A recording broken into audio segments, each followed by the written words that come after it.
You see, the president has entered the chamber. He knows this moment is a pivotal moment for him.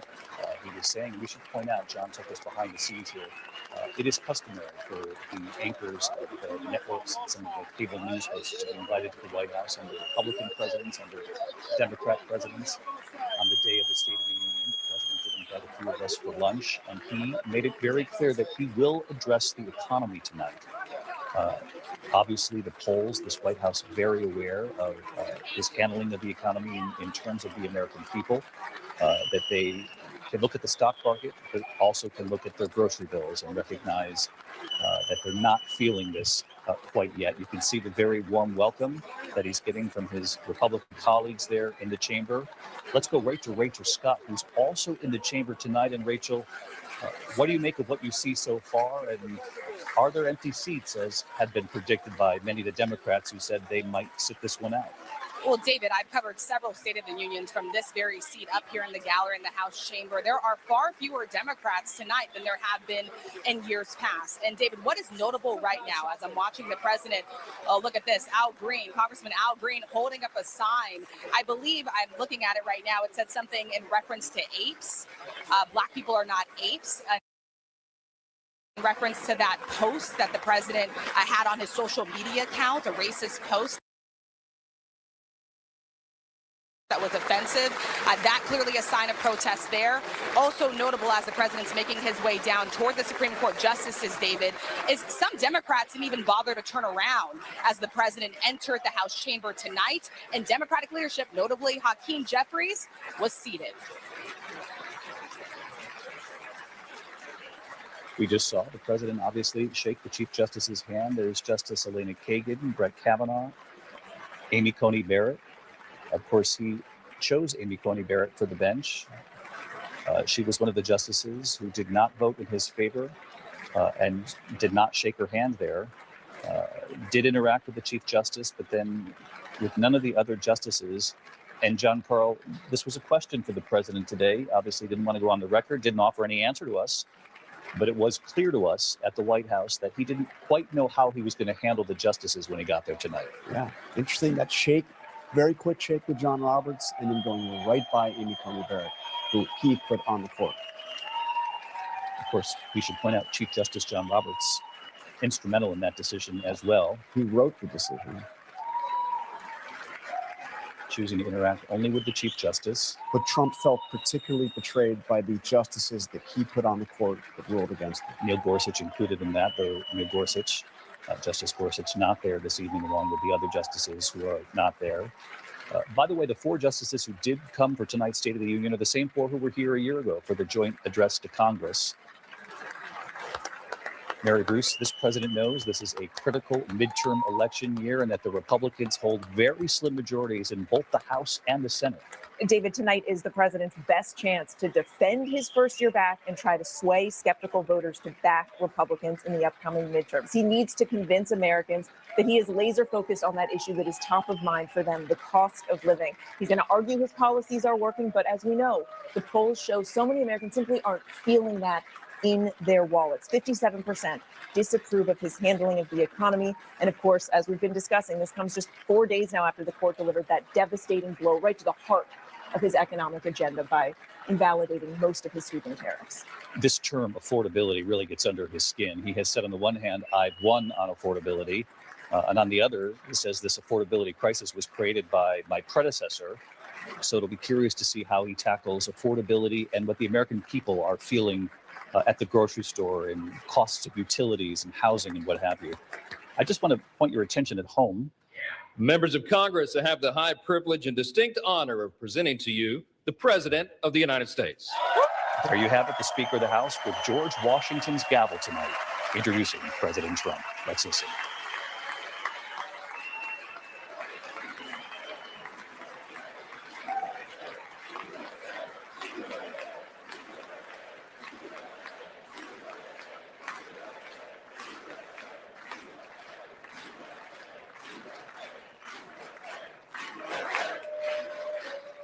Well, thank you very much, everybody. It's really an honor. Speaker Johnson, Vice President Vance, First Lady of the United States,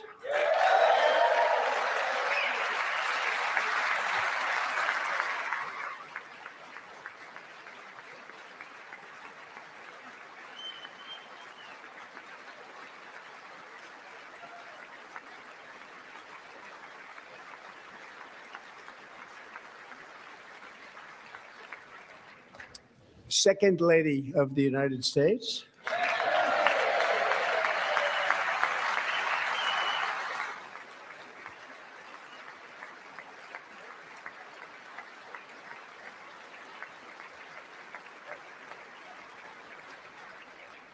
Members of Congress and my fellow Americans, our nation is back, bigger, better, richer, and stronger than ever before.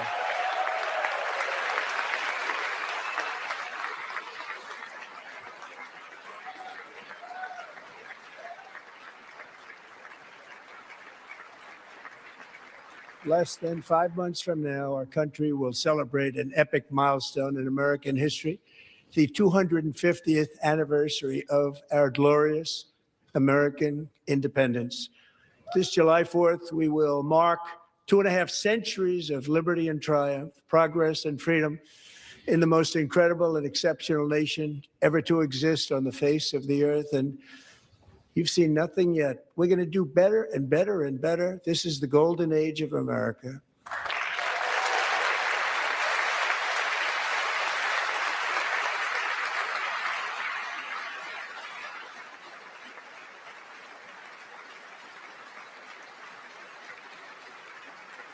When I last spoke in this chamber 12 months ago, I had just inherited a nation in crisis with a stagnant economy, inflation at record levels, a wide open border, horrendous recruitment for military and police, rampant crime at home, and wars and chaos all over the world. But tonight, after just 1 year, I can say with dignity and pride that we have achieved a transformation like no one has ever seen before, and a turnaround for the ages. It is indeed a turnaround for the ages.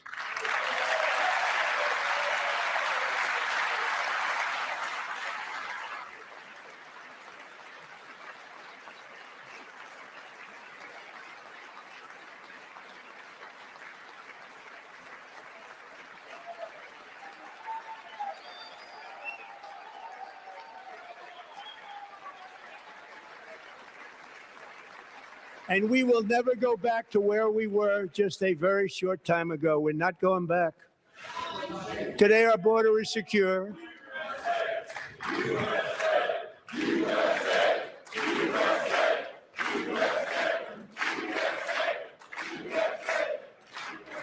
Thank you. Today, our border is secure. Our spirit is restored. Inflation is plummeting. Incomes are rising fast. The roaring economy is roaring like never before, and our enemies are scared. Our military and police are stacked, and America is respected again, perhaps like never before.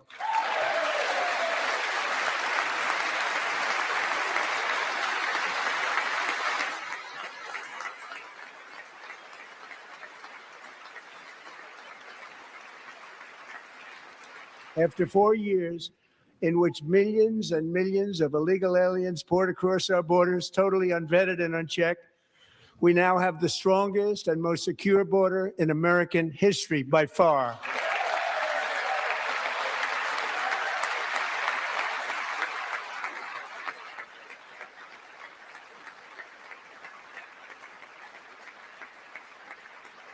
In the past 9 months, 0 illegal aliens have been admitted to the United States.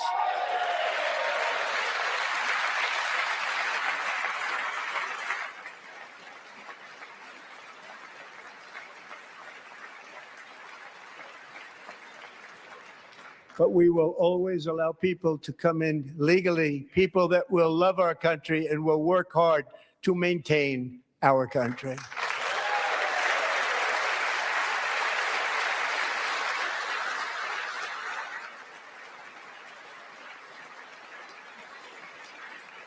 The flow of deadly fentanyl across our border is down by a record 56% in 1 year.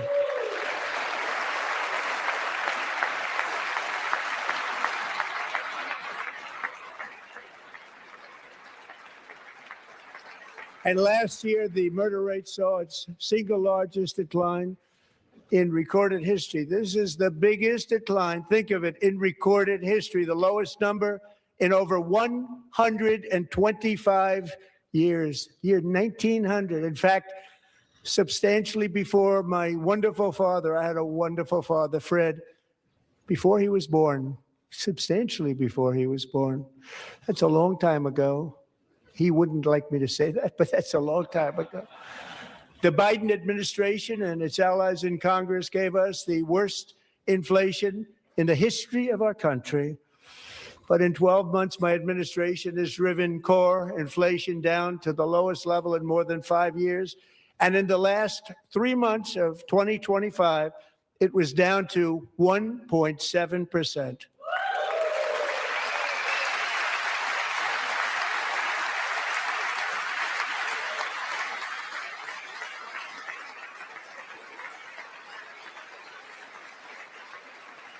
Gasoline, which reached a peak of over $6 a gallon in some states under my predecessor, it was quite honestly a disaster, is now below $2.30 a gallon in most states, and in some places, $1.99 a gallon. And when I visited the great state of Iowa just a few weeks ago, I even saw $1.85 a gallon for gasoline.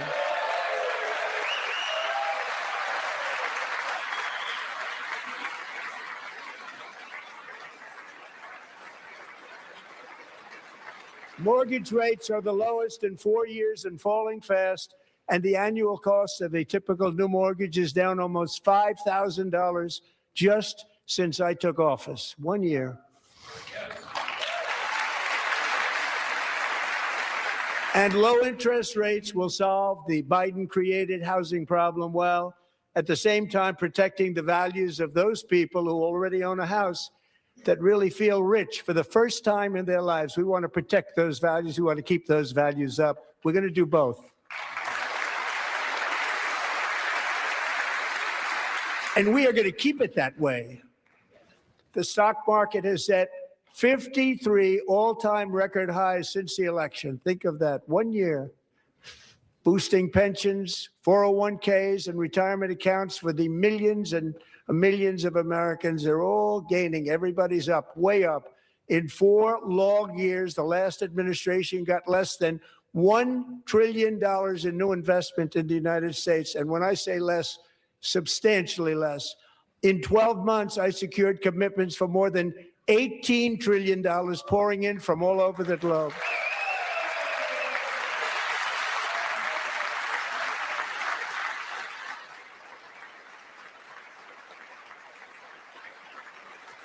Think of it, much less than $1 trillion for 4 years versus much more than $18 trillion for 1 year. What a difference a president makes. A short time ago, we were a dead country. Now we are the hottest country anywhere in the world, the hottest.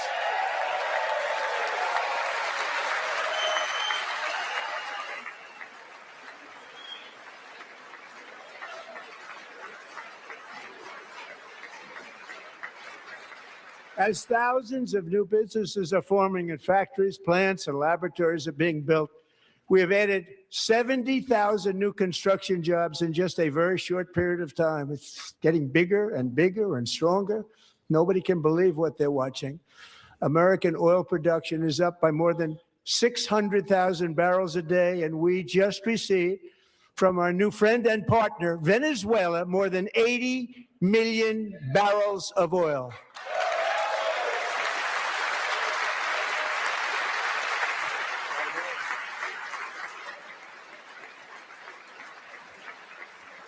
American natural gas production is at an all-time high because I kept my promise to drill, baby, drill.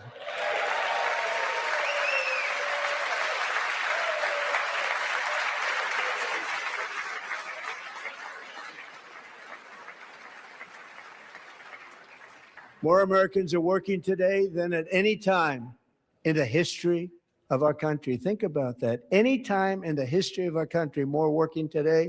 And 100% of all jobs created under my administration have been in the private sector.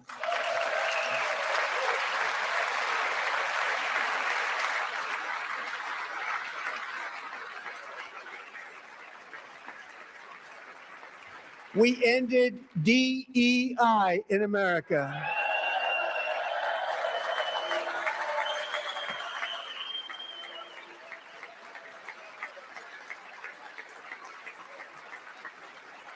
We cut a record number of job-killing regulations, and in 1 year, we have lifted 2.4 million Americans, a record, off of food stamps.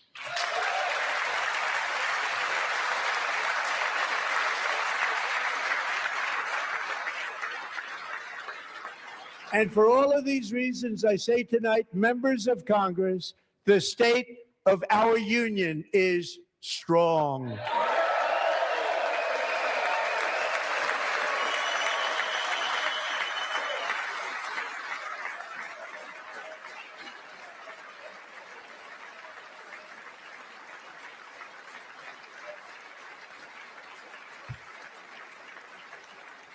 Our country is winning again. In fact, we're winning so much that we really don't know what to do about it.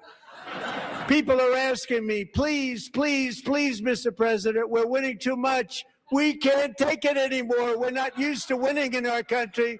Until you came along, we're just always losing, but now we're winning too much.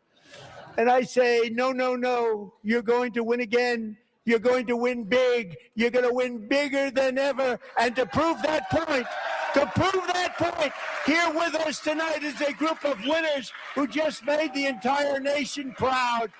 The men's gold medal Olympic hockey team. Come on in.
Go ahead.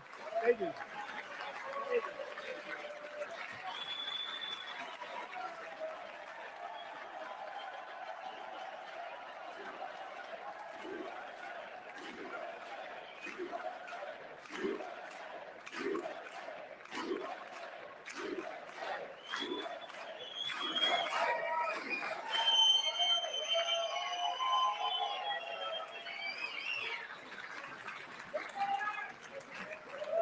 That's the first time I've ever seen them get up.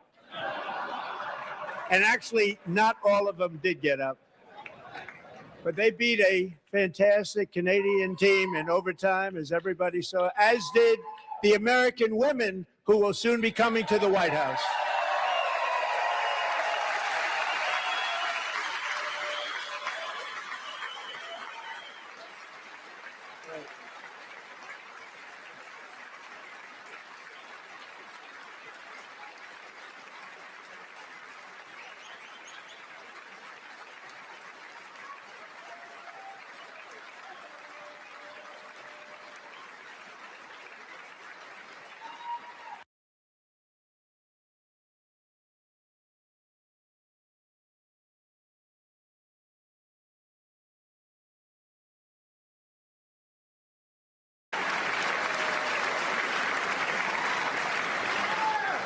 They were in the Oval Office before, and I just want to say a second very big congratulations to Team USA. But I have to say that, and I told them this, and we took a vote of the team. I said, anybody votes no, I'm not doing it.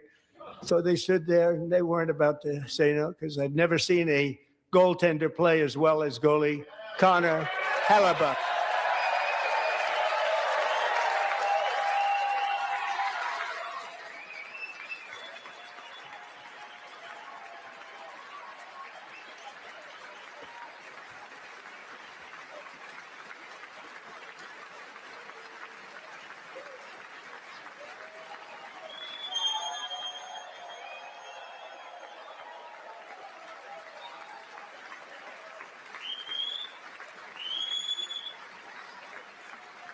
think of it, 46 shots on goal. And I asked him, the one shot, the one where you put your stick in the back and it hit the neck of your stick and bounced off, do you practice that, or was that a little lucky?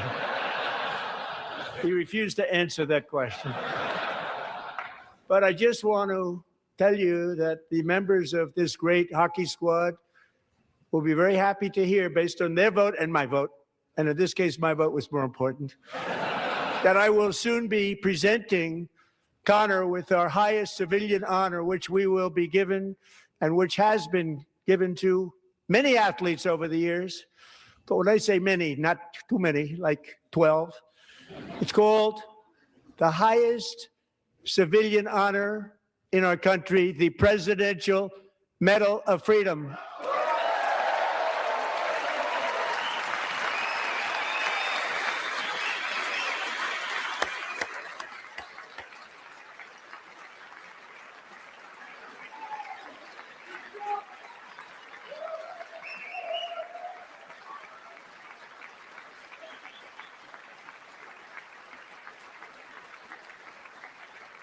Great athletes have gotten that, very great, the best.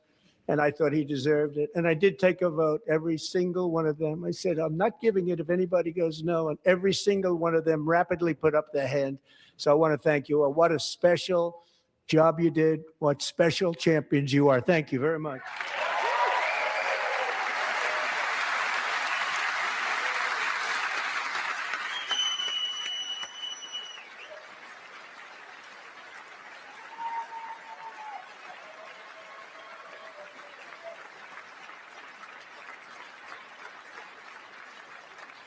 I'm also pleased to say that the next time the Olympic torch is lit, it will be here in America for the 2028 Olympics. And it's the summer version right in Los Angeles. We're going to do a good job in Los Angeles.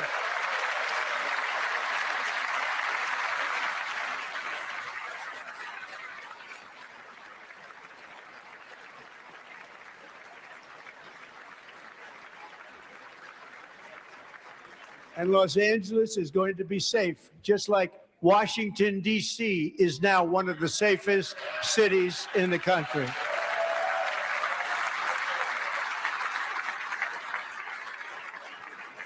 And this year, and I must say I got them both.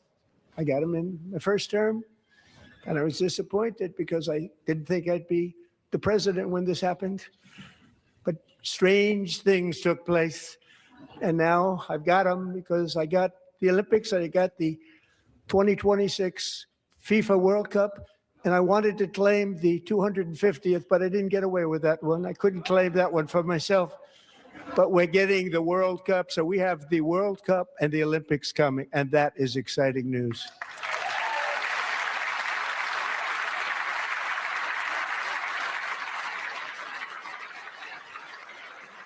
So this will be a year to celebrate our country and the heroes who have kept it free.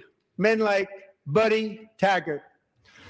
At age 17, Buddy volunteered to defend America in World War II, serving in the Pacific under the great General Douglas MacArthur. He fought bravely in the famous Battle of Manila, worked so hard. He was badly wounded and almost killed by enemy machine guns in Luzon. And 81 years ago this month, he liberated the largest internment camp in the Philippines, one of the largest anywhere in the world. But he earned many honors, including a Purple Heart and a Bronze Star, came home, started a family, and tonight he is in the gallery looking forward to July 4th, 2026, his 100th birthday.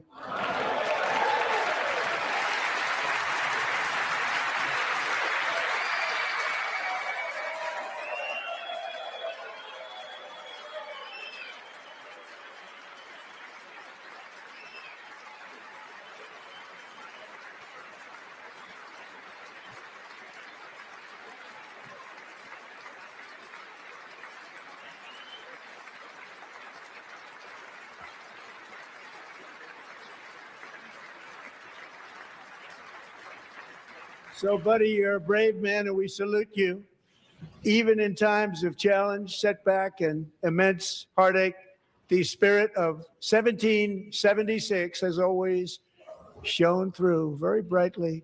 It was July 4th of last year when floodwaters tore through a girls' summer camp in Central Texas. One of the worst things I've ever seen. I was there, rising 26 feet in the matter of minutes, tragically claiming many, many lives. You all remember that one. As the waters threatened to sweep her away, 11-year-old Millie Kate McClymont closed her eyes and prayed to God. She thought she was going to die. Those prayers were answered when Coast Guard rescue swimmer Scott Ruskin descended from a helicopter above. Nobody knew where he came from. It was Scott's first ever rescue mission, a young guy, but very brave, very, very top, always top in his class. And he lifted not just Millie Kate, but 164 others to safety.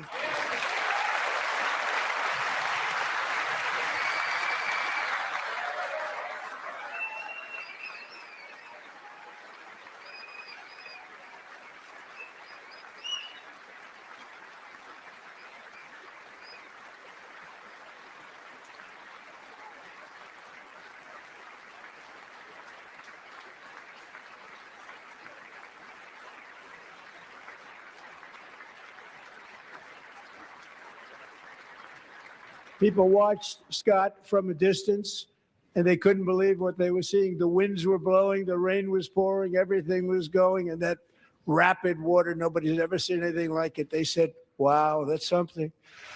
Tonight, Scott and Millie Kate are here together, reunited for the very first time. Thank you, Scott, Millie Kate.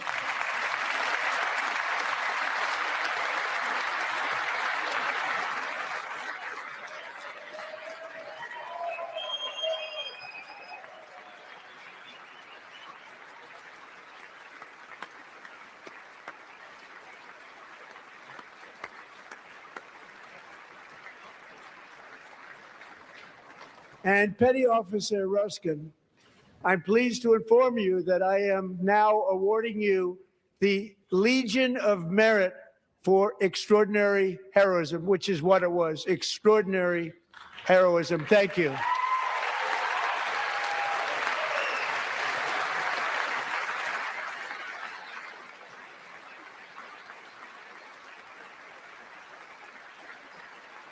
And I'd like to have the military aide to please come down and take care of the service. Military aide, thank you very much. Take care of that very important service. Thank you very much.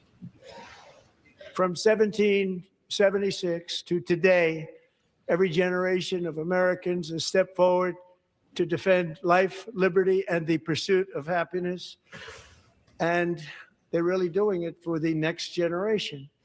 But now it's our turn. Together, we're building a nation where every child has the chance to reach higher and go further, where government answers to the people, not the powerful, and where the interests of hardworking American citizens are always our first and ultimate concern.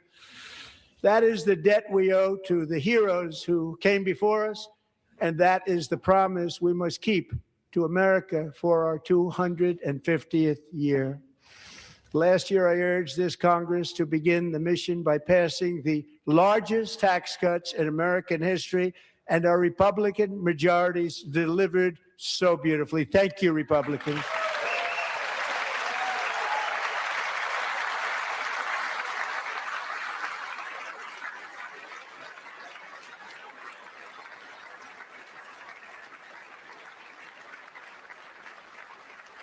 All Democrats, every single one of them, voted against these really important and very necessary massive tax cuts.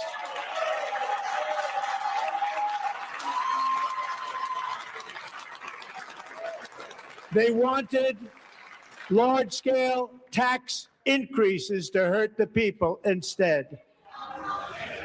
But we held strong, and with the great, big, beautiful bill, we gave you no tax on tips, no tax on overtime, and no tax on Social Security for our great seniors.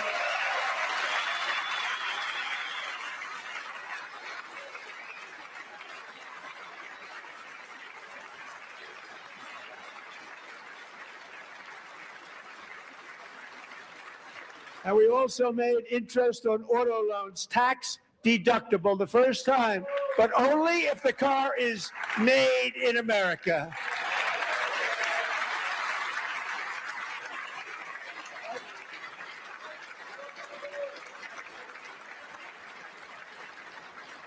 Recently in Pennsylvania, I met Megan Hemhauser, a devoted mom who's homeschools her children, beautiful, 2 children, during the day while waiting tables at night as her husband works overtime operating very heavy equipment.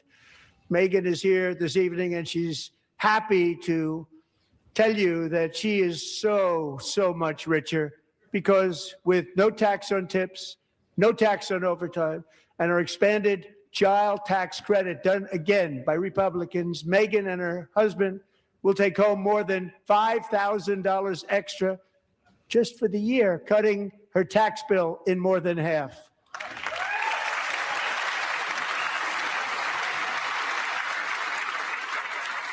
Megan, please stand up. We're fighting for you, Megan. Thank you, Megan. Thank you, Megan. We're fighting for you, Megan. Under our bill, parents like Megan can also activate their children's brand new Trump accounts. And I didn't name it. I did not name that.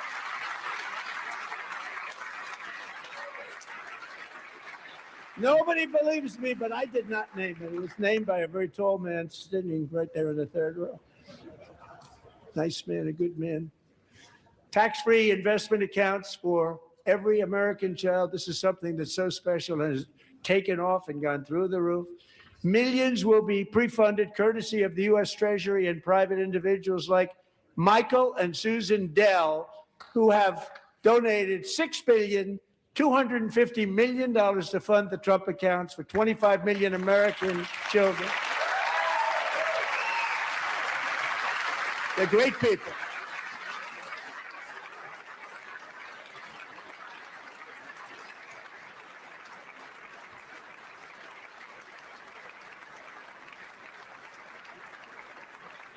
When I asked Michael Dell, how do you make all that money? He said, well, I just sat on my dorm in school and I made computers and I'd sell them to people.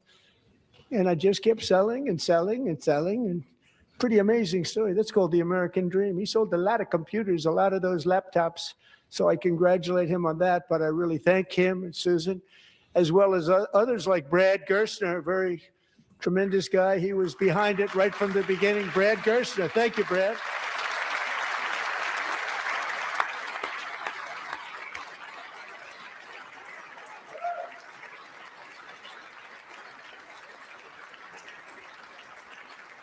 So with modest additional contributions, these young people's accounts could grow to over $100,000 or more by the time they turn 18. Think of it. How much money is that for somebody that started with nothing?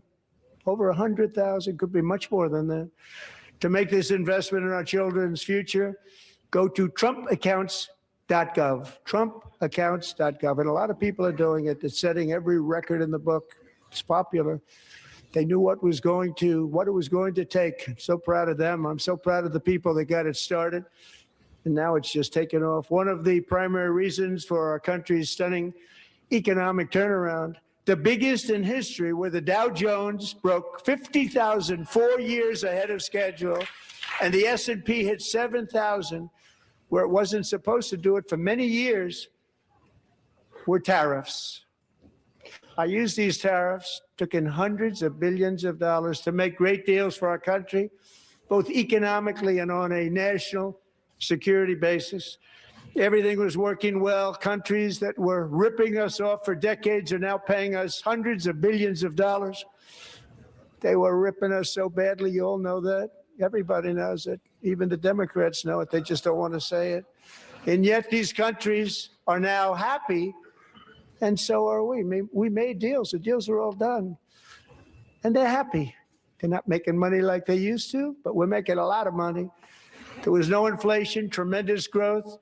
And the big story was how Donald Trump called the economy correctly and 22 Nobel Prize winners in economics didn't. They got it totally wrong. They got it really wrong. And then just 4 days ago, an unfortunate ruling from the United States Supreme Court. It just came down. It came down. Very unfortunate ruling. But the good news is that almost all countries and corporations want to keep the deal that they already made, right, Scott? Knowing that the legal power that I, as president, have to make a new deal could be far worse for them, and therefore they will continue to work along the same successful path that we had negotiated before the Supreme Court's unfortunate involvement. So despite the disappointing ruling, these powerful country-saving, it's saving our country, the kind of money we're taking in, peace-protecting. Many of the wars I settled was because of the threat of tariffs. I wouldn't have been able to settle them without. Will remain in place under fully approved and tested alternative legal statutes. And they have been tested for a long time. They're a little more complex, but they're actually probably better, leading to a solution that will be even stronger than before. Congressional action will not be necessary. It's already time tested and approved. And as time goes by, I believe the tariffs paid for by foreign countries will, like in the past, substantially replace the modern day system of income tax, taking a great financial burden off the people that I love.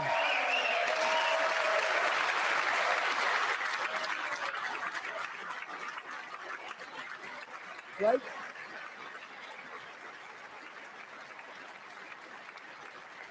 Moving forward, factories, jobs, investment, and trillions of dollars will continue pouring into the United States of America because we finally have a president who puts America first. To put America first.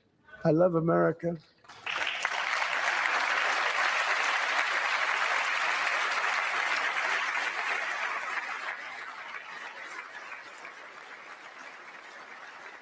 For decades before I came along, we had the exact opposite. From trade to healthcare, from energy to immigration, everything was stolen and rigged in order to drain the wealth out of the productive, hardworking people who make our country great, who make our country run. Under Biden and his corrupt partners in Congress and beyond, it reached a breaking point with the Green New scam, open borders for everyone. They poured in by the millions and millions from prisons, from mental institutions. They were murderers, 11,888 murders. They came into our country. You allowed that to happen. And record-setting inflation that cost the typical family $34,000 in just a speck of time. Now the same people in this chamber who voted for those disasters suddenly used the word affordability, a word. They just used it. Somebody gave it to them, knowing full well that they caused and created the increased prices that all of our citizens had to endure. You caused that problem. You caused that problem.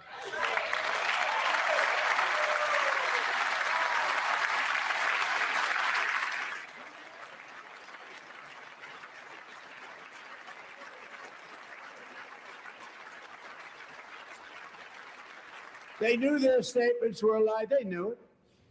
They knew their statements were a dirty, rotten lie. Their policies created the high prices. Our policies are rapidly ending them. We are doing really well. Those prices are plummeting downward.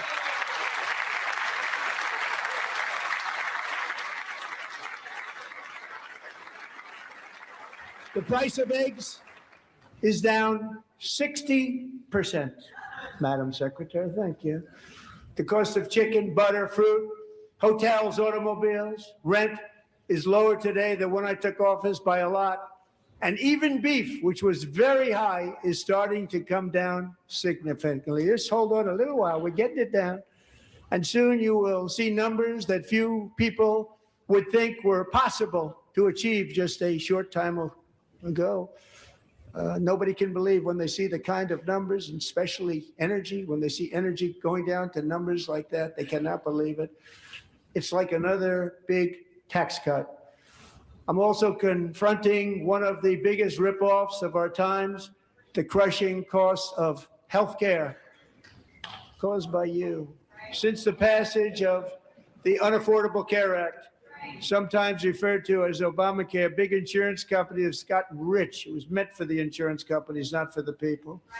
With our government giving them hundreds and hundreds of billions of dollars a year as their stock prices soared 1,000, 1,200, 1,400, and even 1,700%, like nothing else.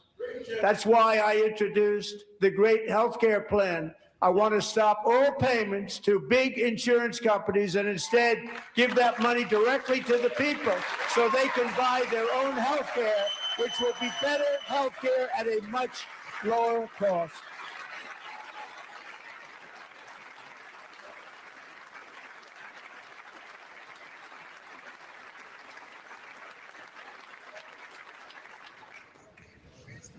In addition, my plan requires maximum price transparency. That's a big deal.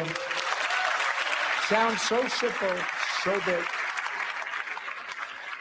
And I did that in my first term, and the Democrats immediately terminated it with full knowledge that they were doing a very bad thing for the people. Costs were going to go way up, and that's what happened. And now I'm bringing them way down on health care and everything else. I'm also ending the wildly inflated cost of prescription drugs like has never happened before.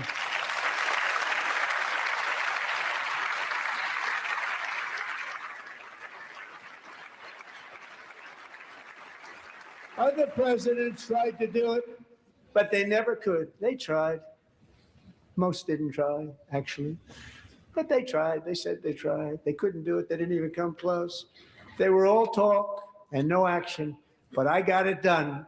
Under my just enacted most favored nation agreements, Americans who have for decades paid by far the highest prices of any nation anywhere in the world for prescription drugs will now pay the lowest price anywhere in the world for drugs.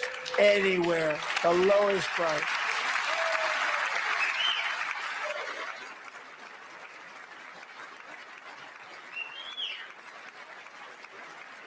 So in my first year of the second term, should be my third term, but strange things happen.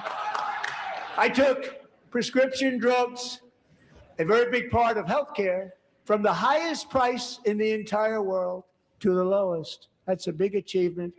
The result is price differences of 300, 400, 500, 600% and more, all available right now at a new website called TrumpRx.gov. And I didn't name that one either, by the way.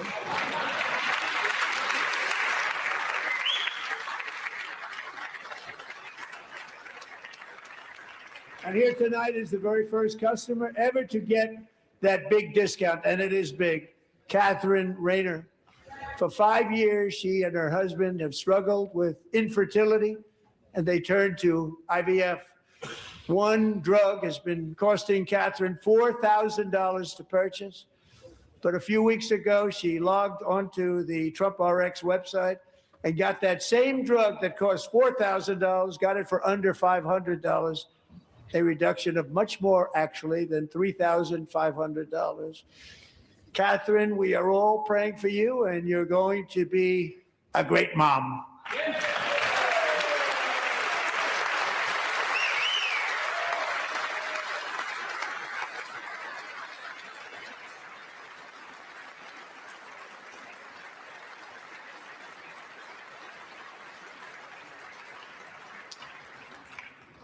So now I'm calling on Congress to codify my most favored nation program into law. Now, the one thing I'm not sure it matters because it's going to be very hard for somebody that comes along after me to say, let's raise drug prices by 700 or 800%. But John and Mike, if you don't mind, codify it anyway. They may do it. Codify it anyway. Thank you. Many Americans are also concerned that energy demand from AI data centers could unfairly drive up their electric utility bills. Tonight, I'm pleased to announce that I have negotiated the new rate Payer Protection Pledge. You know what that is? We're telling the major tech companies that they have the obligation to provide for their own power needs. They can build their own power plants as part of their factory so that no one's prices will go up. And in many cases, prices of electricity will go down for the community and very substantially down. This is a unique strategy never used in this country before. We have an old grid. It could never handle the kind of numbers, the amount of electricity that's needed. So I'm telling them they can build their own plant. They're going to produce their own electricity. It will ensure the company's ability to get electricity while at the same time lowering prices of electricity for you, and could be very substantial for all of you cities and towns. You're going to see some good things happen over the next number of years. Another pillar of the American dream that has been under attack is home ownership. With us tonight is Rachel Wiggins, a mom of two from Houston. She placed bids on 20 homes and lost all of those bids to gigantic investment firms that bypassed inspection, paid all cash, and turned those houses into rentals, stealing away her American dream. She was devastated. Stories like this are why last month I signed executive order to ban large Wall Street investment firms from buying up in the thousands single-family homes.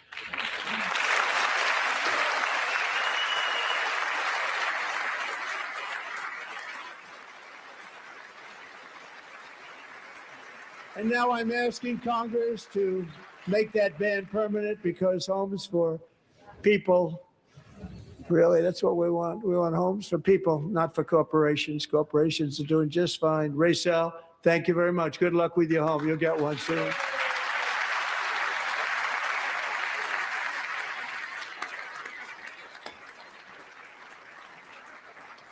We're also working to make it easier for Americans to save for retirement. And under this administration, we will always protect Social Security and Medicare. They are not protecting it for our seniors. We will always protect Social Security, Medicare, Medicaid.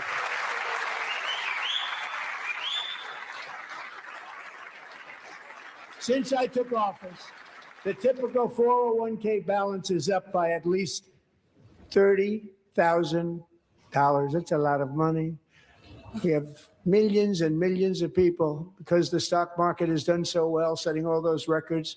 Your 401ks are way up. Yet half of all of working Americans still do not have access to a retirement plan with matching contributions from an employer.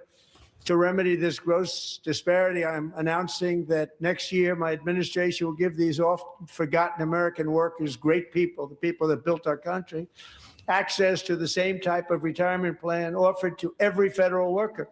We will match your contribution with up to $1,000 each year. As we ensure that all Americans can profit from a rising stock market, let's also ensure that members of Congress cannot corruptly profit from using insider information.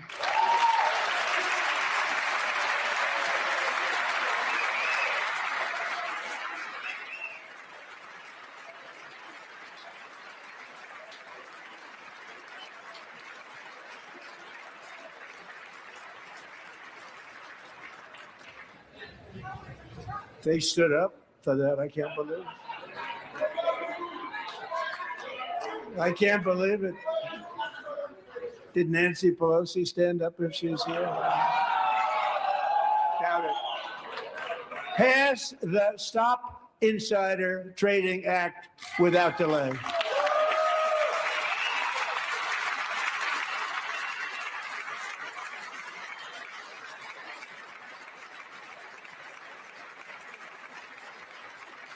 I wasn't sure if anybody even on this side was going to applaud for that. I'm very impressed. Thank you. I'm very impressed.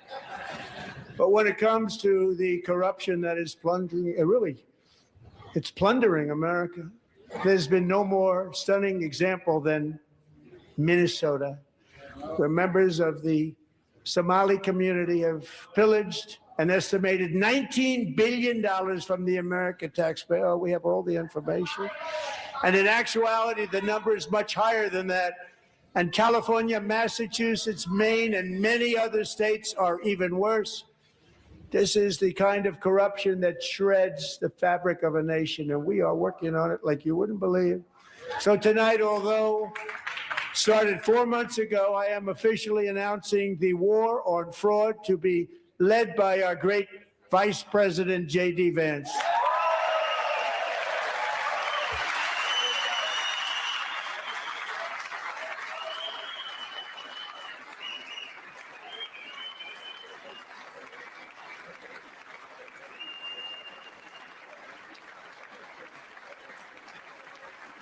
We'll get it done.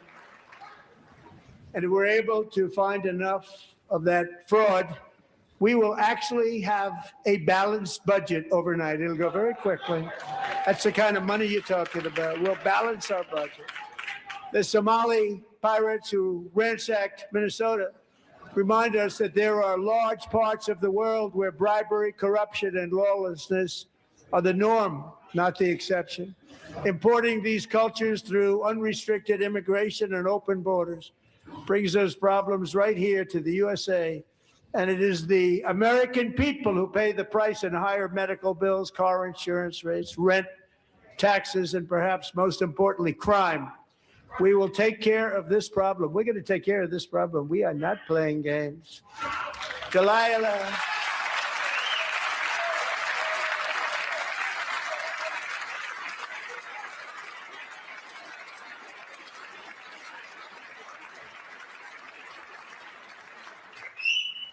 Delilah Colton was only 5 years old in June 2024 when a 18-wheel tractor trailer plowed into her stopped car traveling at 60 miles an hour or more.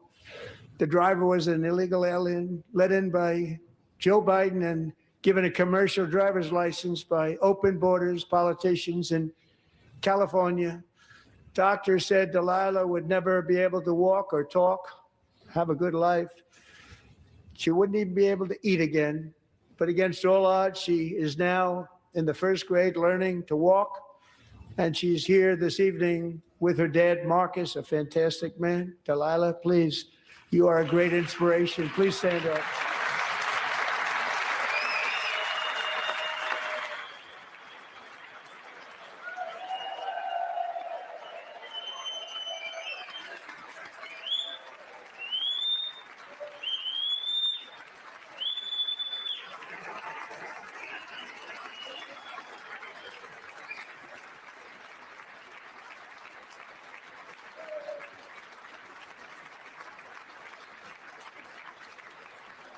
Thank you, Delilah.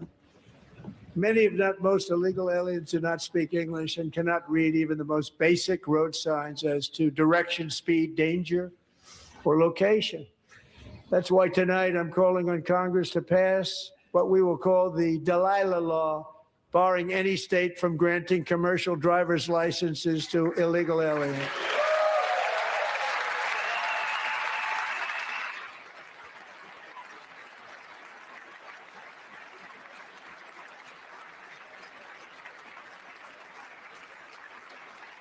And yesterday, as you probably saw at the White House, I hosted a ceremony with Americans who lost their treasured loved ones to the scourge of illegal immigration. People came into our country, how we allowed this to happen with our open borders. These are the angel moms and families that for decades our government betrayed and our media totally ignored. It was terrible. Hard to believe, actually. In 2023, a 16-year-old high school cheerleader named Elizabeth Medina was supposed to perform in her town's Christmas parade, but she never arrived. Her mother, Jacqueline, went home to look for her, and she found her lying dead in a bathtub, bleeding profusely after being stabbed 25 times. Elizabeth's killer was a previously arrested illegal alien who had broken in and brutally extinguished the brightest light in her family's life, violently and viciously. Her heartbroken mother is in the gallery to remind everyone in this chamber exactly why we are deporting illegal alien criminals to our country at record numbers, and we're getting them the hell out of here fast. We don't want them.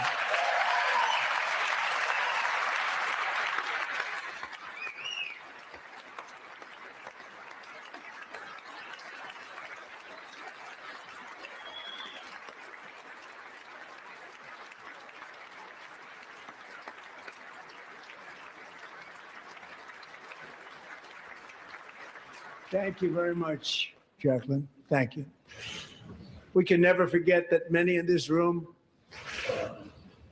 not only allowed the border invasion to happen before I got involved, but indeed they would do it all over again if they ever had the chance. If they ever got elected, they would open up those borders to some of the worst criminals anywhere in the world.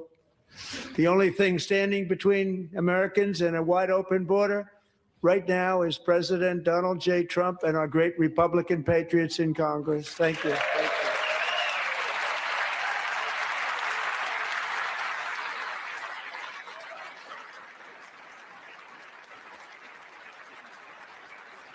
As we speak, Democrats in this chamber have cut off all funding for the Department of Homeland Security. It's all cut off. It's all cut off. They have instituted another Democrat shutdown, the first one costing us 2 points on GDP. 2 points we lost on GDP, which probably made them quite happy, actually. Now they have closed the agency responsible for protecting Americans from terrorists and murderers.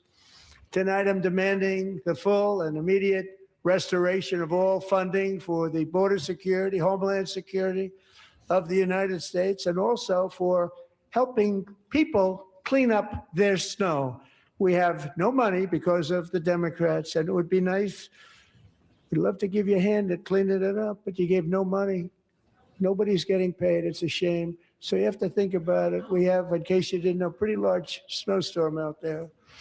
One of the great things about the State of the Union is how it gives Americans the chance to see clearly what their representatives really believe.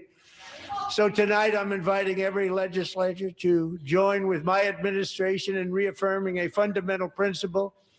If you agree with this statement, then stand up and show your support. The first duty of the American government is to protect American citizens, not illegal aliens.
Isn't that a shame? You should be ashamed of yourself not standing up. You should be ashamed of yourself. That is why I'm also asking you to end deadly sanctuary cities that protect the criminals and enact serious penalties for public officials who block the removal of criminal aliens. In many cases, drug lords, murderers all over our country, they're blocking the removal of these people out of our country, and you should be ashamed of yourself.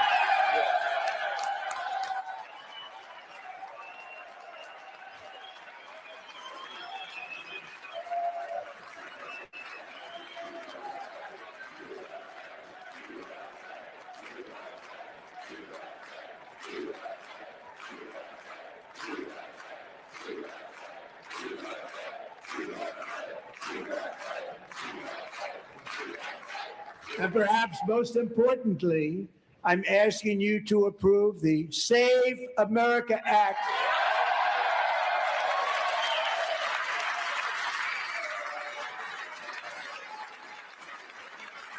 To stop illegal aliens and others who are unpermitted persons from voting in our sacred American elections. That cheating is rampant in our elections. It's rampant. It's very simple. All voters must show voter ID.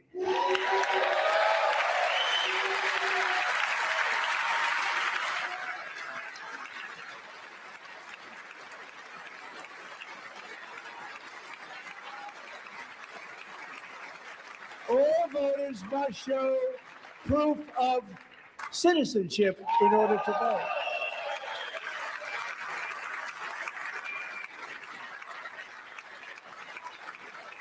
And no more crooked mail-in ballots except for illness, disability, military, or travel.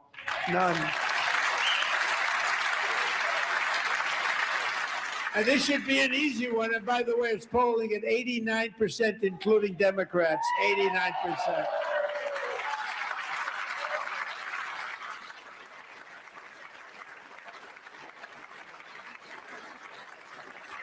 And even the new communist mayor of New York City, I think he's a nice guy, actually. Speak to him a lot. Bad policy, but nice guy. Just said they want people to shovel snow. They got hit hard. Wants them to shovel snow, but if you apply for that job, you need to show 2 original forms of ID and a Social Security card. Yet they don't want identification for the greatest privilege of them all, voting in America. No, it's no good. No good.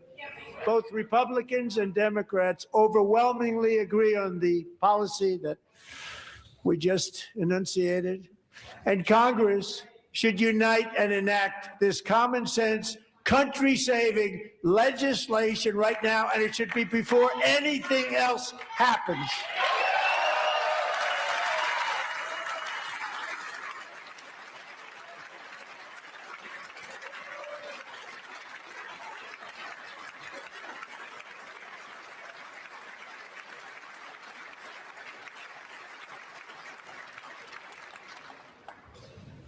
And the reason they don't want to do it, why would anybody not want voter ID? One reason, because they want to cheat. There's only one reason. They make up all excuses. They say it's racist. They come up with things you almost say, what imagination they have. They want to cheat. They have cheated. And their policy is so bad that the only way they can get elected is to cheat. And we're going to stop it. We have to stop it, John.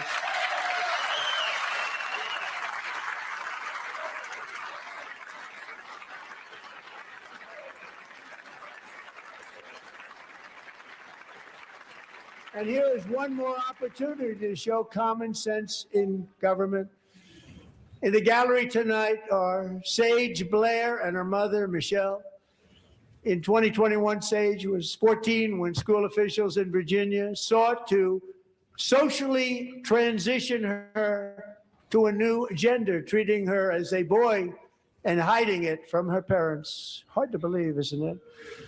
Before long, a confused Sage ran away from home after she was found in a horrific situation in Maryland. A left-wing judge refused to return Sage to her parents because they did not immediately state that their daughter was their son. Sage was thrown into an all-boys state home and suffered terribly for a long time. But today, all of that is behind them because Sage is a proud and wonderful young woman with a full ride scholarship to Liberty University. Sage and Michelle, please stand up.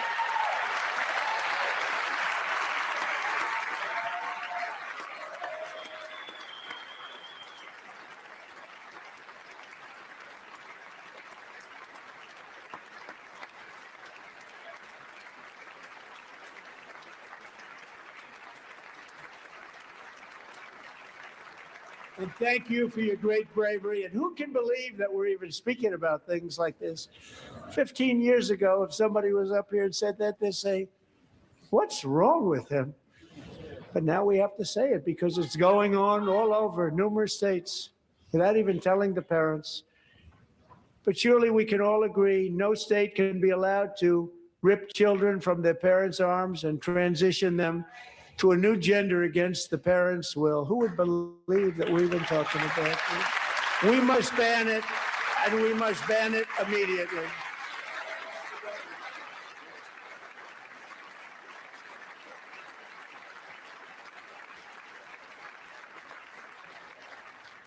Of course, nobody stands up.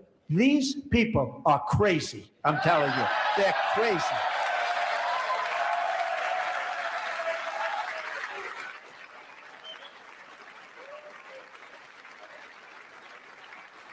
Amazing.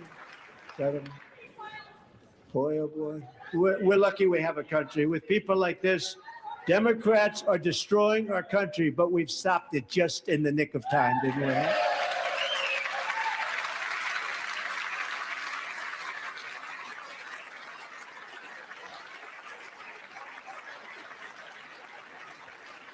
No one cares more about protecting America's youth than our wonderful First Lady. Now a movie star. She's a movie star. Can you believe it? Who would have believed that? Over the past year, she has had an incredible impact championing AI legislation, advancing a landmark executive order on foster care, and helping secure $30 million to launch the Melania Trump Foster Youth to Independence Initiative. It's a tremendous, really a tremendous thing that happened and had a lot of bipartisan support. She gets much better bipartisan support than I do. I get none. She gets a lot. Someday you're going to have to tell me how you did that. And students and educators in every state have joined the First Lady's efforts in the presidential AI challenge, keeping America's next generation positioned to succeed and strongly succeed in the future. Tonight, we welcome two young people whose lives reflect the First Lady's impact, Sierra Burns and Everest Nevermont. Thank you both. And Melania, thank you. I know how hard you worked on it. Thank you very much.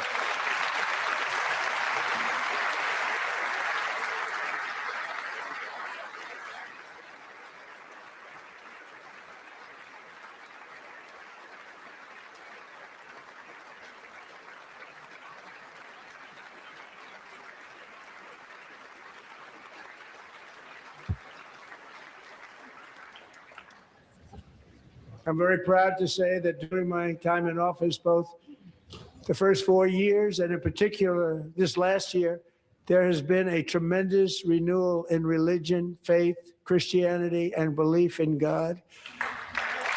Tremendous renewal.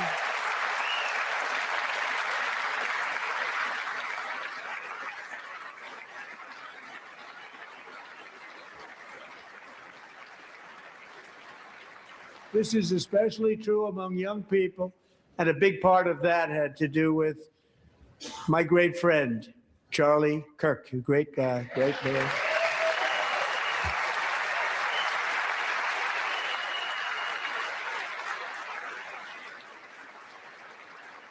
So last year, Charlie was violently murdered by an assassin and martyred, really martyred for his beliefs. His wonderful wife, Erica, is with us tonight. Erica, please stand.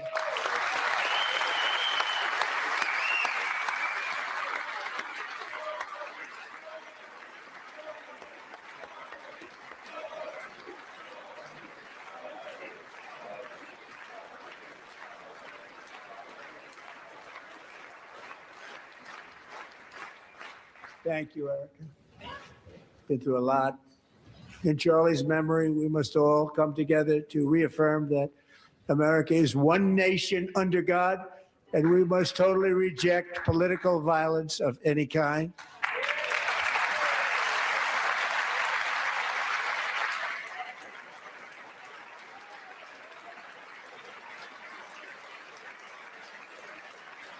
We love religion, and we love bringing it back, and it's coming back at levels that nobody actually thought possible. It's really a beautiful thing to see. Above all, unleashing America's promise requires keeping our communities safe. We have made incredible strides, yet dangerous repeat offenders continue to be released by pro-crime Democrat politicians again and again. We are honored to be joined tonight by a woman who's been through hell, Anya Zaretsky. In 2022, she and her beautiful daughter, so beautiful, what a beautiful young woman, Irina, fled war-torn Ukraine to live with relatives near Charlotte, North Carolina. And by the way, what's going on with Charlotte? Last summer, 23-year-old Irina was riding home on the train when a deranged monster who had been arrested over a dozen times and was released through no cash bail stood up and viciously slashed a knife through her neck and body.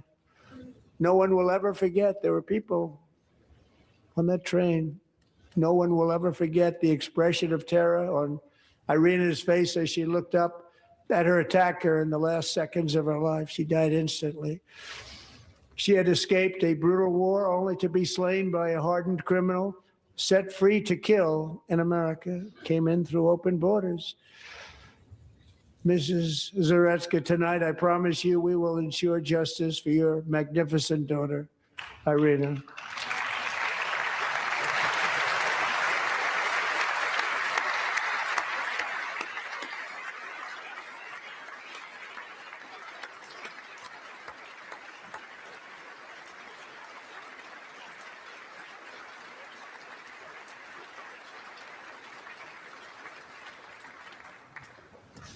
How do you not stand? How do you not stand? I'm asking this Congress to pass tough legislation to ensure that violent and dangerous repeat offenders are put behind bars, and importantly, that they stay there.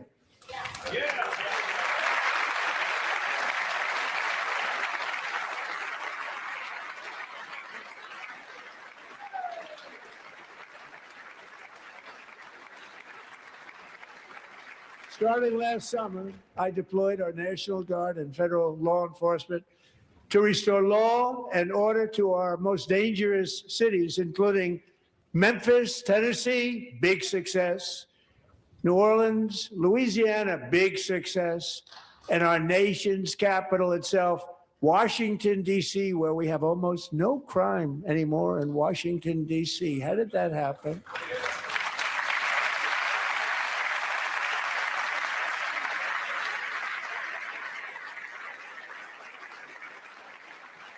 In fact, crime in Washington is now at the lowest level ever recorded, and murders in D.C. this January were down close to 100% from a year ago.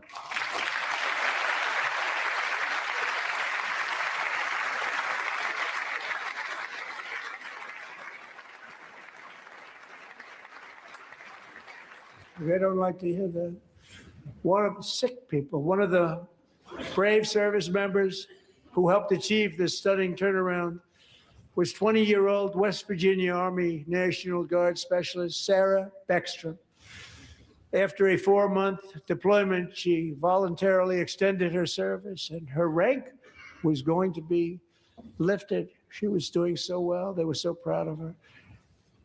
But the very next day, she was on patrol near the White House when she was ambushed and shot in the head by a terrorist monster from Afghanistan. Shouldn't have been in our country. And all because she wore the uniform of our nation, she was shot.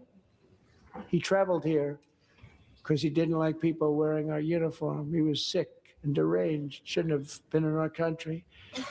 Sarah Beckstrom died in order to defend our capital, and we are honored to be joined by her wonderful parents, Gary and Eva Lee. Your daughter was a true American patriot, and she will be greatly missed. She was a great person. I saw reports on her. They've never seen anything like her.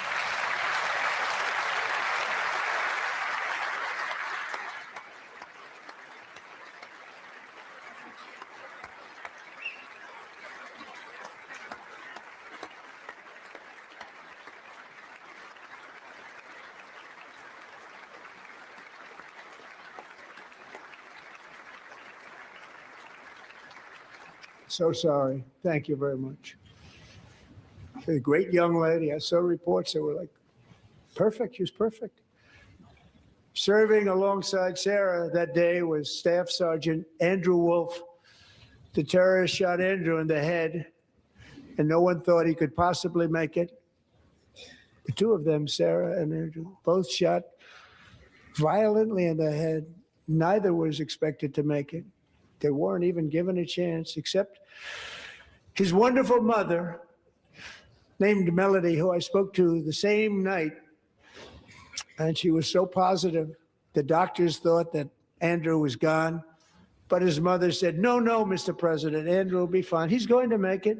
I've never seen anything like it. I mean, he was given almost no chance.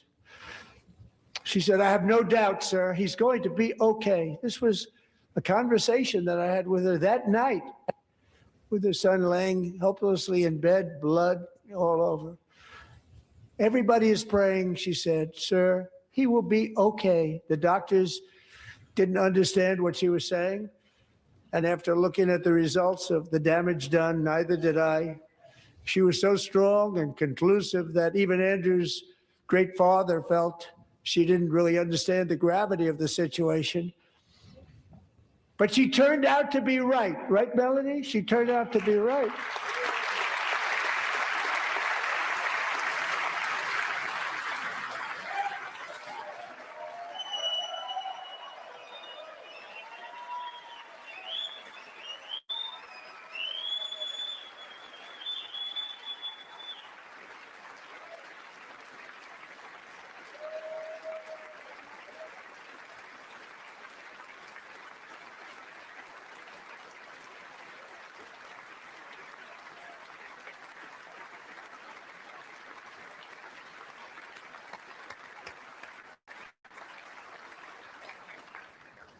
Amazing, actually.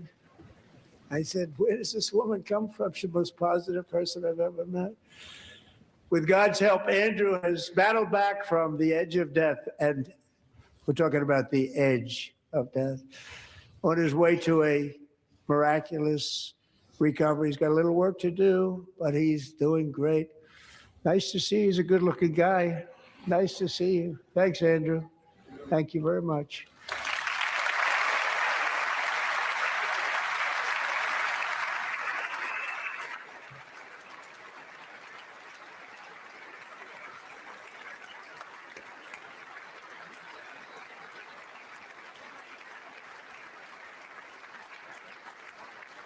So, Andrew, while you're up, now I'm going to ask a highly respected General James Seward to present Staff Sergeant Andrew Wolf and the great family of Sarah Beckstrom with the award created by our late, great President George Washington himself. It's called the Purple Heart.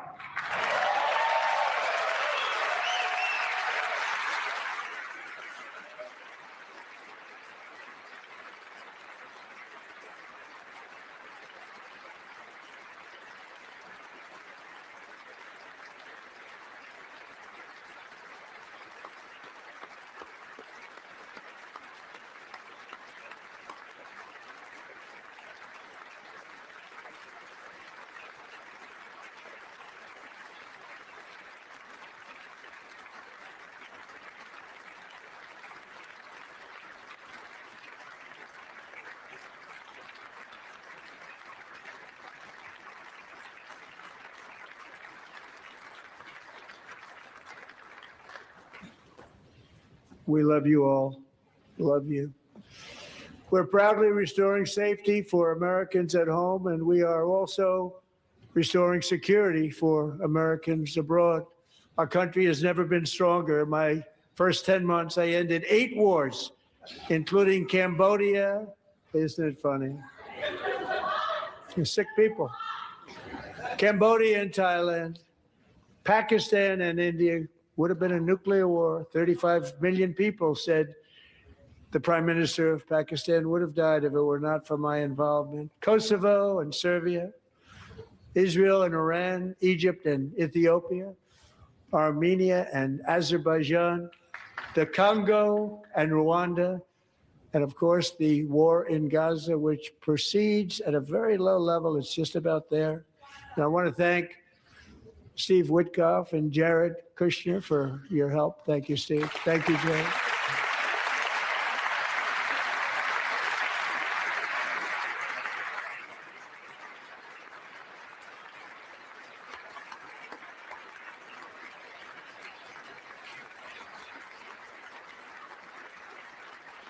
And I also want to thank the man they report to, Secretary of State Marco Rubio. Thank you, Marco.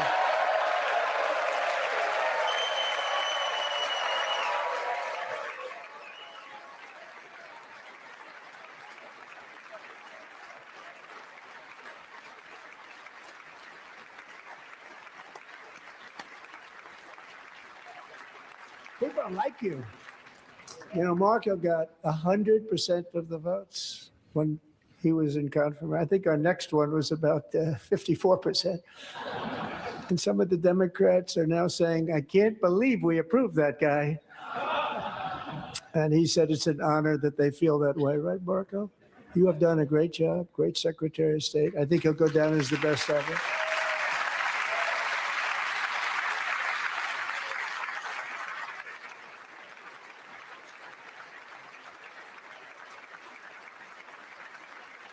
Under the ceasefire I negotiated, every single hostage, both living and dead, has been returned home. Can you believe that?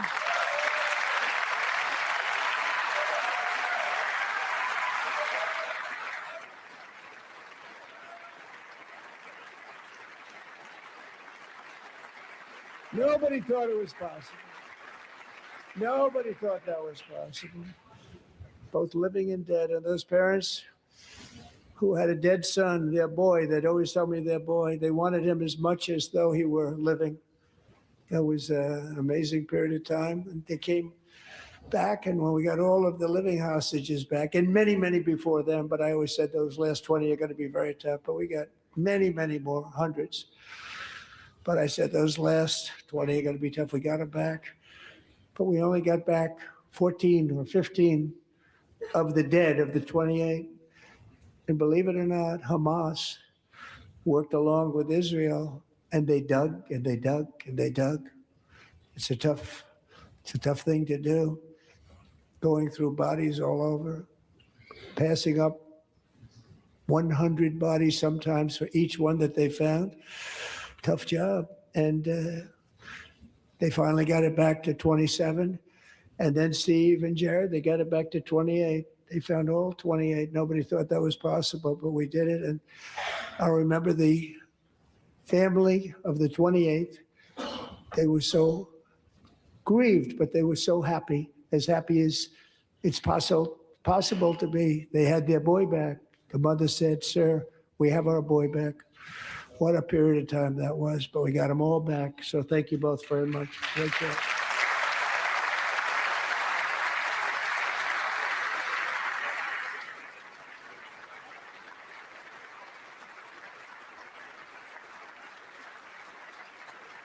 And we're working very hard to end the ninth war, the killing and slaughter between Russia and Ukraine, where 25,000 soldiers are dying each and every month. Think of that, 25,000 soldiers are dying a month.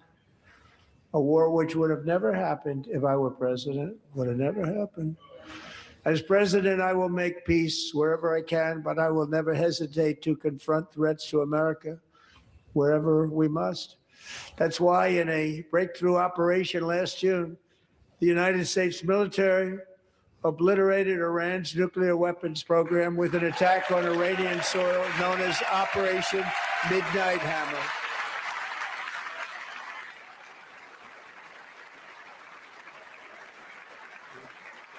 Good.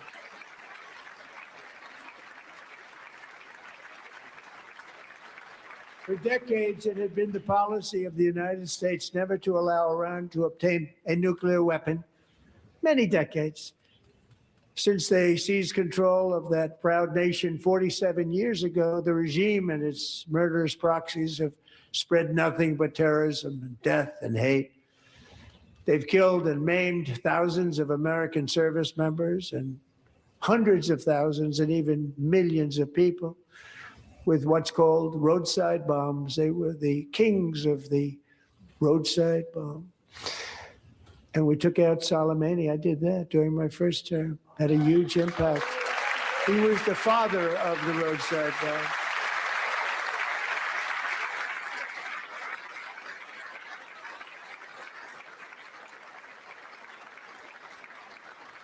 And just over the last couple of months with the protests, they've killed at least, it looks like 32,000 protests, 32,000 protesters in their own country. They shot them and hung them.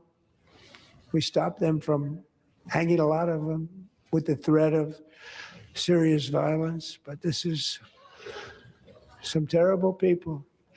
They've already developed missiles that can threaten Europe and our bases overseas, and they're working to build missiles that will soon reach the United States of America. After Midnight Hammer, they were warned to make no future attempts to rebuild their weapons program, and in particular, nuclear weapons. Yet they continue. They're starting it all over. We wiped it out, and they want to start all over again, and are at this moment again pursuing their sinister ambitions. We are in negotiations with them. They want to make a deal, but we haven't heard those secret words. We will never have a nuclear weapon. My preference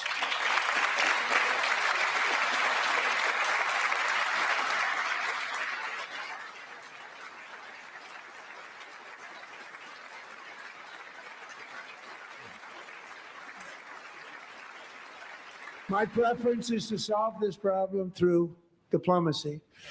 But one thing is certain, I will never allow the world's #1 sponsor of terror, which they are by far, to have a nuclear weapon. Can't let that happen.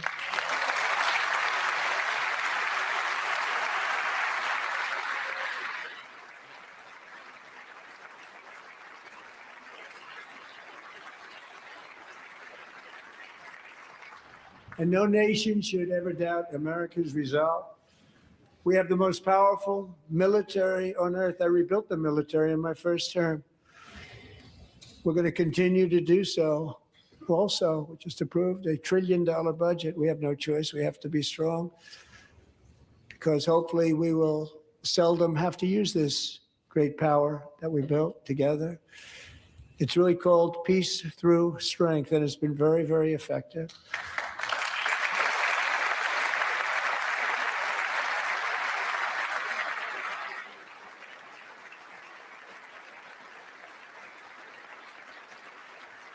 So thanks to Republicans in Congress who are investing that record number of dollars, have no choice, in the United States Armed Forces. Also creating a lot of jobs, but we're not even doing it for that reason. Because as I said, we have more jobs, more people working today than ever before in the history of our country. And NATO countries are friends and allies. They are. They're our friends and they're our allies. Have just agreed at my very strong request to pay 5% of GDP for military defense rather than the 2%, which they weren't paying. We were paying for almost all of NATO. Now they're paying 5 as opposed to not paying 2.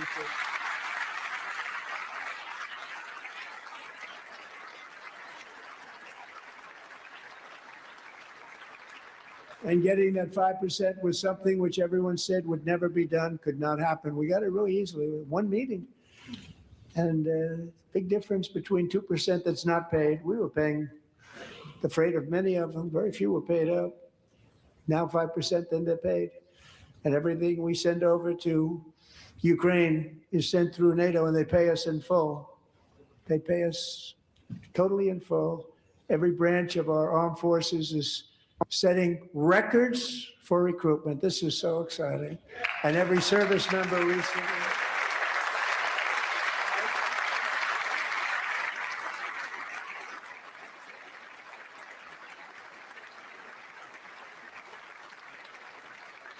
And every service member recently received a warrior dividend of $1,776.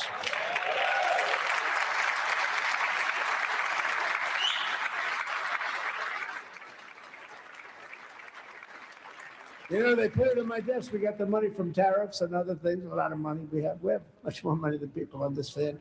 Have to rebuild that program a little bit, but it won't take long. But we got the money, and it was $1,775, and they wanted my approval.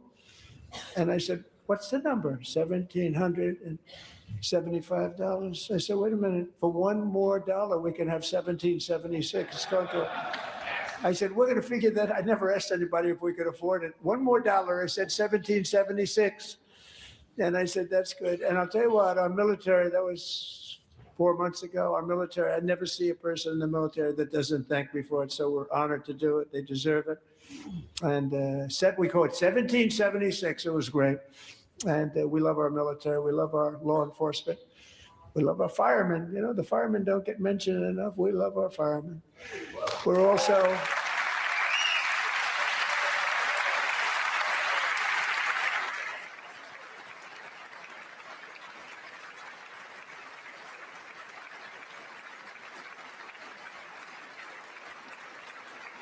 restoring American security and dominance in the Western Hemisphere, acting to secure our national interests and defend our country from violence, drugs, terrorism, and foreign interference. For years, large swaths of territory in our region, including large parts of Mexico, really large parts of Mexico, have been controlled by murderous drug cartels.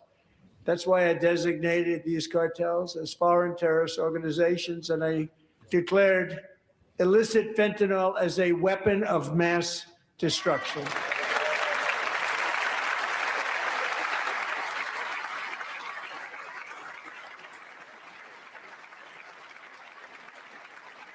And with our new military campaign, we have stopped record amounts of drugs coming into our country and virtually stopped it completely coming in by water or sea. You probably noticed that. We very seriously damaged their fishing industry also. Nobody wants to go fishing anymore. We've also taken down one of the most sinister cartel kingpins of all. You saw that yesterday. In January,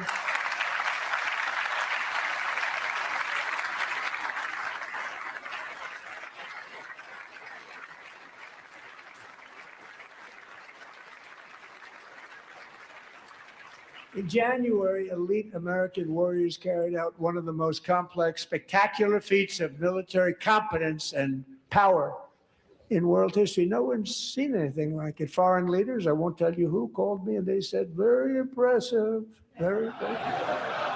They couldn't believe, they all watched, they saw what happened. This is a different fighting force that we had years ago when we fought to tie. You know, it's a great fighting force. I'm so proud of it. Look at Space Force. Space Force is my baby because we did that. My baby is becoming so important.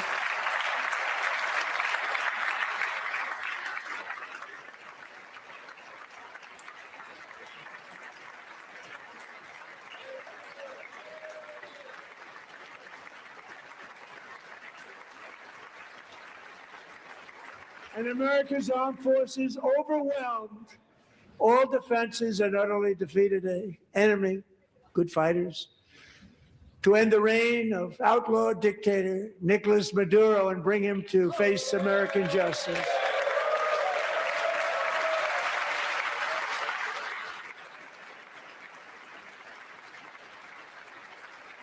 And this was an absolutely colossal victory for the security of the United States, and it also opens up a bright new beginning for the people of Venezuela. We're working closely with the new president of Venezuela, Delcy Rodriguez, to unleash extraordinary economic gains for both of our countries and to bring new hope to those who have suffered so terribly. They really did suffer. With us tonight is Alejandro Gonzalez. She grew up in a tight-knit Venezuelan family and was especially close to her beloved uncle Enrique. But after Enrique ran for office and opposed Maduro, he was kidnapped by Maduro's security forces and thrown into the regime's really infamous prison in Caracas. Alejandro feared she would never see her uncle again. She feared for her own life also.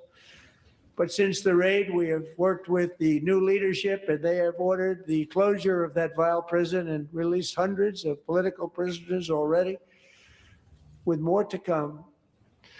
Alejandro, I'm pleased to inform you that not only has your uncle been released, but he is here tonight. We brought him over to celebrate his freedom with you in person. Enrique, please come down.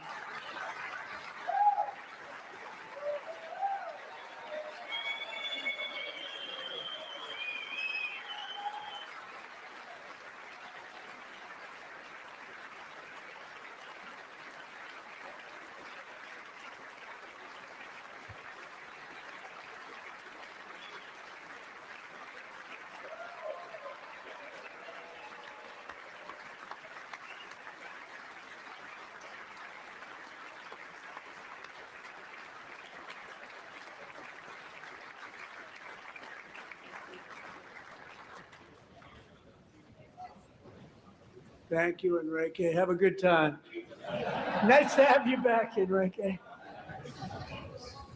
There were many heroes on that January raid to capture Maduro, really great heroes.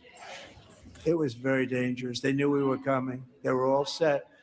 But the deeds of one warrior that night will live forever in the eternal chronicles of military valor. Chief Warrant Officer 5, Eric Slover, planned the mission and was the flight lead in the cockpit of the first helicopter, a big, beautiful, powerful helicopter. It was a massive Chinook carrying, as you can imagine, many, many American warfighters. Wearing the dog tags, his wife Amy had blessed with holy water before he left. She knew it was going to be a rough one. Eric steered the Chinook under the cover of night and descended swiftly upon Maduro's heavily protected military fortress. This was a major military installation, protected by thousands of soldiers and guarded by Russian and Chinese military technology. How did that work out? Not too good. While preparing to land, enemy machine guns fired from every angle, and Eric was hit very badly in the leg and hip, one bullet after another. He absorbed 4 agonizing shots, shredding his leg into numerous pieces. And yet, despite the fact that the use of his legs was vital to successful helicopter flight, legs are the most important part of flying a helicopter, to deliver the many commandos who would capture and detain Maduro was the only thing Eric was thinking about. Then, even as he was gushing blood, which was flowing back down the aisle, helicopter lands at a steep angle. The machine guns stood right in front of him. They were right in front of him, 2 machine gunners who escaped the wrath of the previous planes. Eric maneuvered his helicopter with all of those lives and souls to face the enemy and let his gunners eliminate the threat. Turned the helicopter around so the gunners could take care of business, saving the lives of his fellow warriors from what could have been a catastrophic crash deep in enemy territory. Only after safely landing the helicopter with all the warriors aboard in the exact right spot, which was vital to the mission, probably would have had to maybe cancel the mission if that didn't happen. Eric told his co-pilot, also wounded, but not as gravely, to take over. I'm about ready to pass out. The success of the entire mission and the lives of his fellow warriors hinge on Eric's ability to take this searing pain. It was unbelievable what's happened to his legs of the bullets and keep on flying and landing. And people knew what was happening. Everybody in the back of the helicopter knew because they saw the blood pouring down the aisle. Chief Warrant Officer Slover is still recovering from his serious wounds, but I'm thrilled to say that he is here tonight with his wife, Amy, Eric, and Amy. Come on in.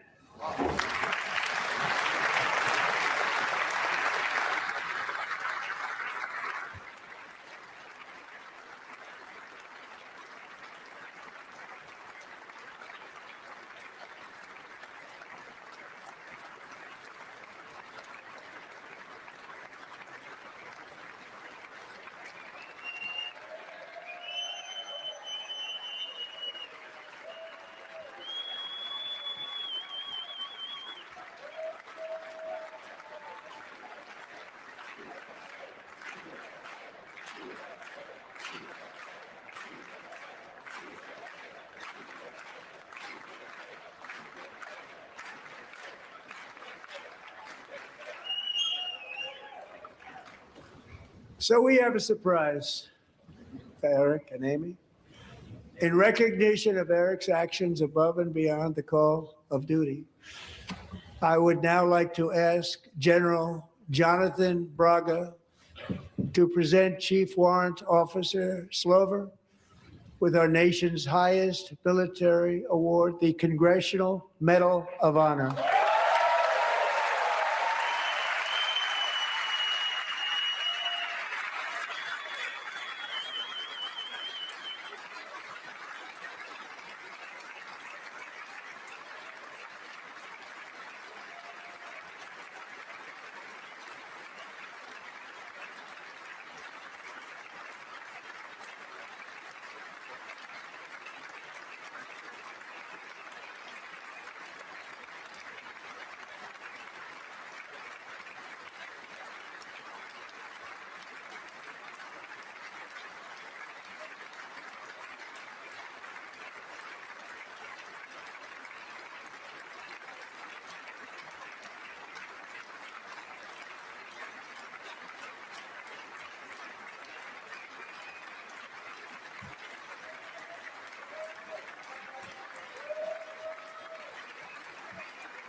Well, thank you very much, Eric and Amy.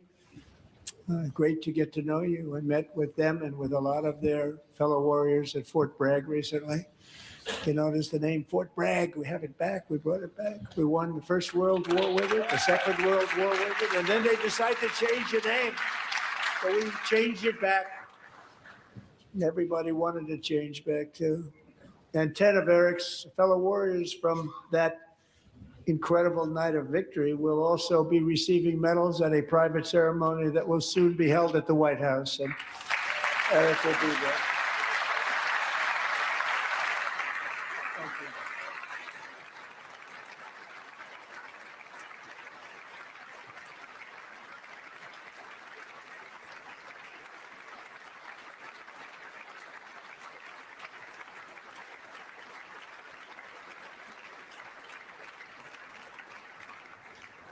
Thank you, Eric.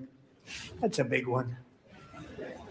Tonight, we've celebrated many truly extraordinary American patriots, but there is one last living legend to honor before we go.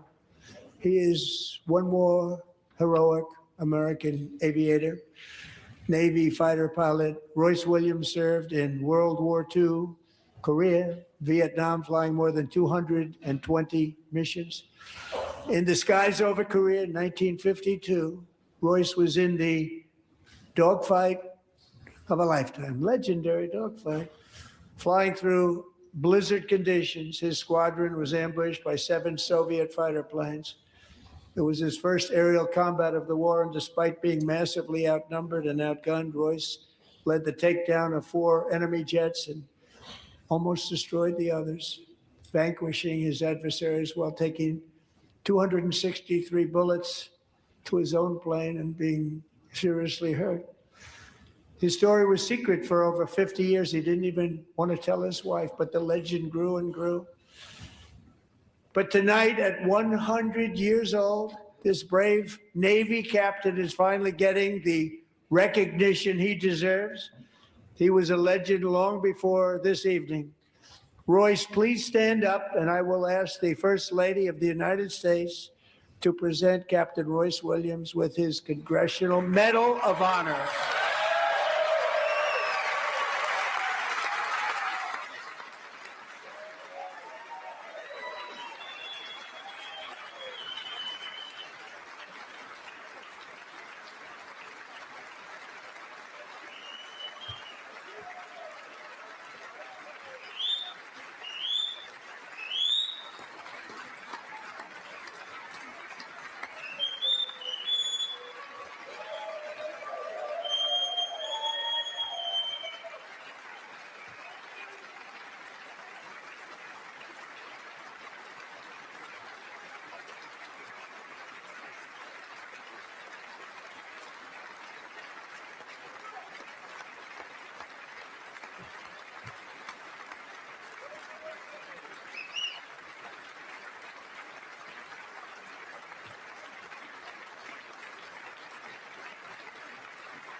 Thank you, Royce, and thank you, Eric. I've always wanted the Congressional Medal of Honor, but I was informed I'm not allowed to give it to myself, and I wouldn't know why I'd be taking it. But if they ever open up that law, I will be there with you someday. But you know, that's our highest honor, Congressional Medal of Honor, and that's a big thing. And it's an honor to be in the same room with you. Thank you both very much, Eric. Thank you.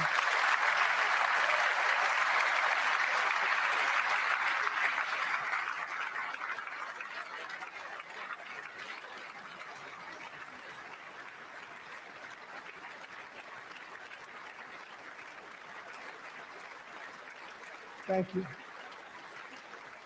250 years is a long time in the life of a nation, but in another sense, it's really a mere moment in the eye of history.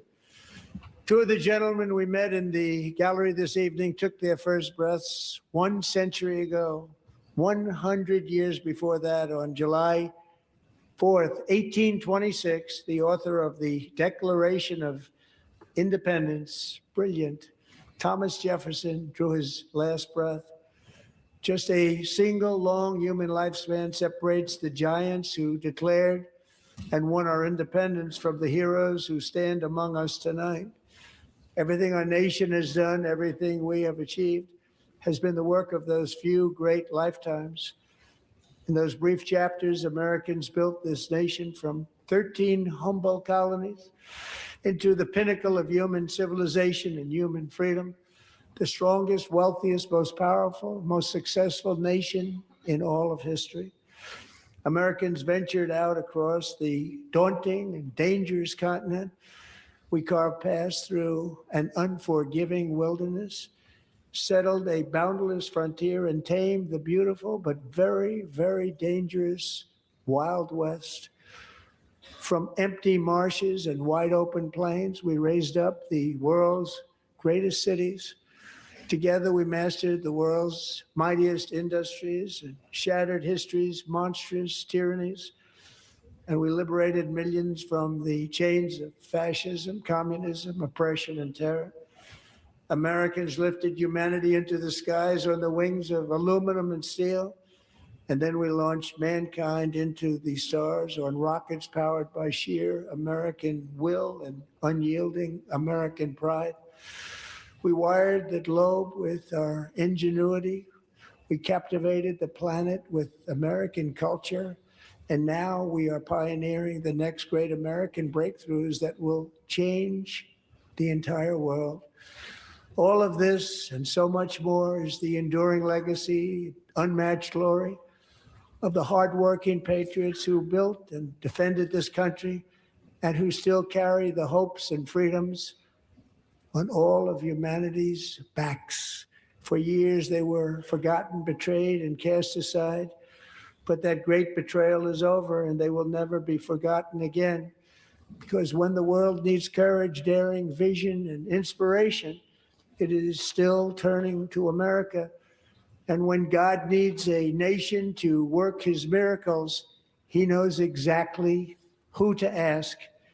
There is no challenge Americans cannot overcome, no frontier too vast for us to conquer, no dream too bold for us to chase, no horizon too distant for us to claim.